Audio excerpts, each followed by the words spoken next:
Okay, we're going to pick up where we left off. Fort Sumter's just happened. At this point, Lincoln is going to call for 75,000 volunteers from state militias, including states that have not yet seceded from the Union, like Virginia, Arkansas, Tennessee, and North Carolina. At this point, Virginia will secede from the Union because they're conflicted about whether or not to send troops to fight against these other states. Robert E. Lee and other men who were currently with the Union Army, but their families lived in these states, at this point will leave the Union Army and go back to their states to fight for the Confederate forces if they so chose. Lincoln will also order the blockade of southern ports, and this is in line with the Anaconda Plan. When he does that, Arkansas, Tennessee, and North Carolina will secede. And at this point, you have your 11 Confederate states have seceded from the Union, and the border states that remain will remain throughout the Union. I'll also mention again that when Virginia secedes, West Virginia refuses to, and that's how we get the state of West Virginia. One thing I want you to note is that Lincoln is not going to be very successful with his generals. So the people he put in charge of the Union military, he is not going to be successful in finding the right person until more towards the end of the war. He's going to go through several generals. We have Winfield Scott, we have McDowell, Meade, and McClellan as well. So McClellan he'll actually pick twice. He'll select him. He'll be the leader of the military for the Union, and then Lincoln will remove him from leadership, put Ambrose in place of him, go through several other generals, bring back McClellan, and end up in the very end with Ulysses S. Grant as the lead general for the military. So keep in mind throughout battles you're going to see a lot of different leaders, particularly for the Union, and that's just because of poor leadership. McClellan's going to be way too cautious. He doesn't want to advance only, and that's going to be something that Lincoln even ends up, and I'll show you this image, he even ends up going to McClellan and pretty much telling him, if you can't use the military, I will use it for you. So there's a lot of contention there between those two men. Now for the Confederate leadership, Stonewall Jackson, you'll also have Jeb Stuart is a big leader, but the main leader remains consistent throughout the war, and that is going to be, of course, Robert E. Lee. Of your notes, I want you to label it major battles and use whatever Roman numeral you need next in your notes. We're going to run through some of the major battles. Keep in mind that you're not going to be tested on the battles on the AP exam that much, more so just the causes of the war, what happens after the war, and on the home front, which we'll talk about a little bit towards the end of the video. So the first major battle is going to be the Battle of Bull Run, and this battle is going to take place right about here. Okay, in your map, very close to Washington, D.C. So P.T. Beauregard has led Confederate troops up towards Washington, D.C., and General McDowell will meet him there. Lee at the same time is going down to meet McClellan. Everybody thought that this was going to be a very quick war, particularly in the Union, and they had a lot of advantages, so they think that this is going to be very fast. A lot of people that lived around this area of Bull Run will actually go to the battle. They'll picnic to watch it happen. The battle ends up getting a little bit out of hand where people are overrun with the battle and have to leave very quickly. This is going to be the first major battle. The South will come out on the winning end of this, which surprises the North and kind of sets in that this is going to be a lot longer war, I think, than people initially thought. The South will not march on to capture the capital here. They go a little ways, but they don't go all the way to Washington, D.C. at this point. Two additional battles will happen. In 1862, you'll have the Battle of Shiloh, which will be in Tennessee, and then you'll have a second battle at Bull Run, or Manassas, Virginia. The North will win at Shiloh, the South will win again at Bull Run too. I want to mention a couple of things here. A lot of times in Civil War battles, you're going to see two different names. One for the name of the area that you might be in, and the second is going to be the name for maybe the closest river or that kind of thing. So Bull Run is actually the little waterway that's there, but you'll also hear Manassas, which is the area that the fighting was actually in. So you're going to see a lot of times two names, and that's just where the North and the South differed on how they named battles. Okay. So in 1862, in September, you're going to get the Battle of Antietam.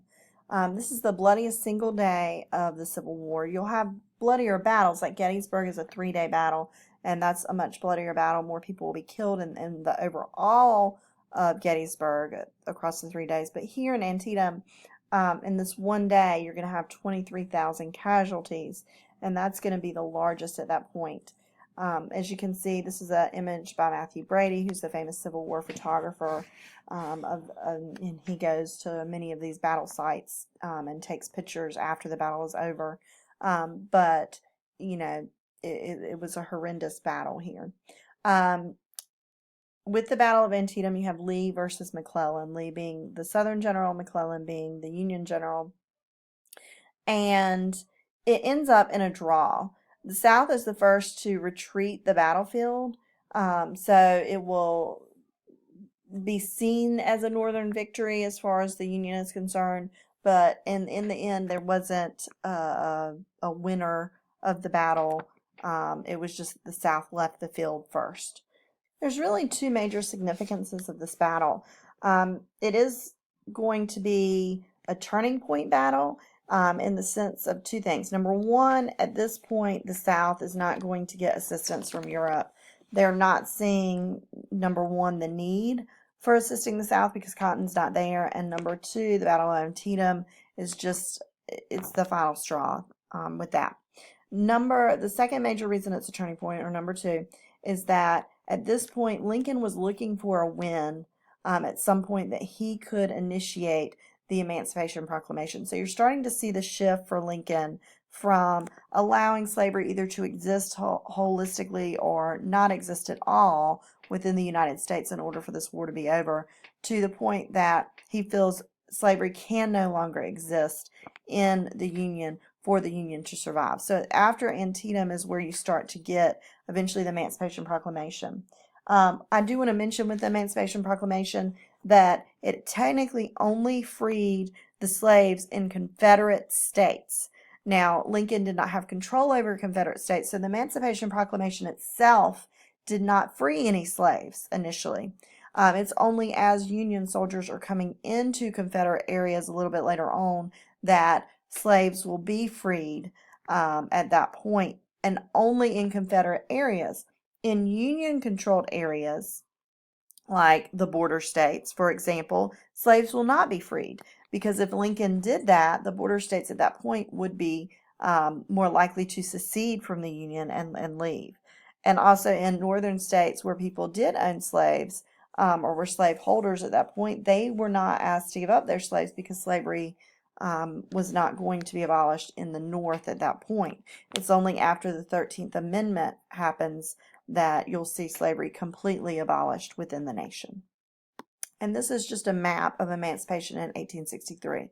I do want you to know 1863 is a big turning point year. That's when the Emancipation Proclamation is put out. And here you'll see the Confederate States. That is where slavery, as Union soldiers are coming in, they will free slaves in those areas. And then here you have the border states there. Okay, the next major turning point battle is Gettysburg. This is a turning point because this is the last invasion attempt by General Lee. It is, of course, a 3-day battle from July 1st through the 3rd of 1863. He's in search of supplies for his soldiers. He needs shoes. He needs other things. And so he is going up through Virginia, Maryland, into Pennsylvania where Gettysburg is. And when he gets there, really the Union forces have solidified the area. Lee will be divided up into, as you can see with the battle plan here, the Confederate forces will not be successful at Gettysburg. This is where you have Pickett's charge, other major events of Gettysburg. If you ever have the opportunity to really research this battle, it is excellent battle history and strategy is going to be used. And if you ever have the opportunity to go to Gettysburg, it's a really neat place to visit. So I encourage you to do so. But I do want you to get the major things about Gettysburg. And we're going to move on to the next turning point battle, which is Vicksburg. Now, Vicksburg is the battle at which the Anaconda Plan achieves its goal of splitting the Confederacy into two, and the Mississippi River at this point will be controlled by the Union Army. Vicksburg was an area on the Mississippi River that was a very difficult area for the Union Army to win over. It's a long road to get it, but finally in 1863 they were successful. The South, or Confederacy, is split into two pieces, and it's going to be a huge win for the Union. Keep in mind, 1863, that's the turning point year for the Civil War. Prior to this, the Union was not doing all that great. The South was winning a lot of defensive battles. And in 1863, you get three major things to happen. You get the Emancipation Proclamation, which turns the tide of the war morally, and then you get the Battle of Vicksburg, and you also had, prior to that, the Battle of Gettysburg. So those are your three big turning points in the Civil War. I'll also mention the draft here. This is more for the home front, but you will have the draft in the North in 1863. You'll also have African American soldiers will be fighting for the North. We saw that with Glory in the 54th Massachusetts Regiment that we looked at a little bit before, so just kind of keep that in mind. But the draft will initiate in 1863, and it's not met by large support. Okay, a lot of people who are getting drafted will be kind of the lower class.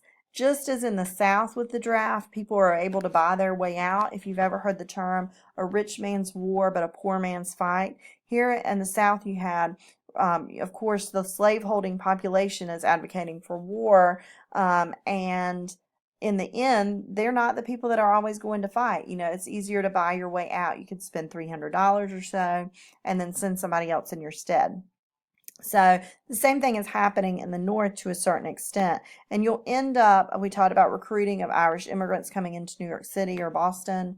And then we'll end up with draft riots in New York City across a 3-day span in 1863, where literally people are setting the city on fire. They're in the streets, they're fighting.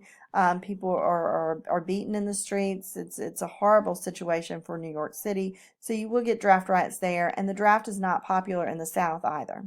Okay, Sherman's March to Sea is going to be the next big battle, or series of battles, I should say. It starts up here in Tennessee, and Sherman will march across the South and then back up. And as he's going, he is destroying as much as possible. Slash and burn at this point. So what he's attempting to do is destroy the morale of the South, to make them not have the necessities that they need to continue the war, to destroy the morale and make the South want to surrender to the North. Lincoln doesn't always agree with what Sherman does. In fact, when he goes into Atlanta, he'll burn Atlanta. The burning of Atlanta will happen. Lincoln kind of writes a letter in response to this that Sherman needs to, tone it down just a little bit, because in the end, what's going to eventually happen is the South and the Union are going to come back together. They're going to have to reconstruct the South. So the more is destroyed, the more assistance will be needed later on, and it will be harder to reconstruct, not just in the minds of the people, but also in the areas that were destroyed. So Sherman will go to Savannah. He writes a letter to Lincoln in response, hey, I will give Savannah to you as a Christmas present and not destroy it, because he's coming in right around Christmas time in December 21st. He will move up towards the South, eventually ending in North Carolina with the ending of Sherman's March, April 18th of 1865. Okay, at this point, we'll have our final Virginia campaign in Northern Virginia, leading eventually to the surrender at Appomattox Courthouse, April 9th, 1865. Lee has run out of supplies. The South is being destroyed by Sherman's March, and at this point, there's really nothing else that can be done. Lee will surrender to Ulysses S. Grant at Appomattox Courthouse, and that is the end of the Civil War. Okay, a couple of side note things. I do want to mention the Battle of the Ironclads from your reading, the Monitor versus the Merrimac, to go back and look at that. And these were ships that were, had iron sides on them for protection, and the two ships will end up fighting each other at several different occasions. But that's one of the battles that you will need to be aware of.